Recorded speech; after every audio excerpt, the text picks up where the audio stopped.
جزاكم الله بالخير. واحدة من الأشياء الحلوة واللي تثبت أن بصرتنا عالمية، كورنيش البصرة امتلأ من هذا اللي هو هذا واي فاي فري. هذا واي فاي مجاني طبعا. شكر الايرثلينك، شركة ايرثلينك طبعا، بغض النظر اي شركة، بس ما شاء الله عليهم. هذا هي يشتغل. بالله سيد، بالله شوف يشتغل ولا لا.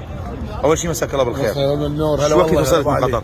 والله صار لي اسبوع تقريبا. جيت على مود البطوله، حتى الاهلي بعدني ما رايح. 100 هلا. بس شوفني كنكت ولا لا؟ لا والله بعدني. وفري هذا يا ولد؟ احد كنك فري نهائيا؟ فري بدون اي. والسرعه شلونه؟ سرعه زينه زينه يعني. اوكي.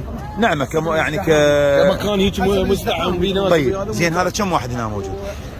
هذا هو على طول الكورنيش. على طول الكورنيش. ايه كل عمي تقريبا شكراً مسافه لهم. 15 متر واحد. هذا اللي يثبت لك انه بصرتنا عالميه. شلون؟ هاي بدأت تشوف، بدينا نتطور شوي شوي.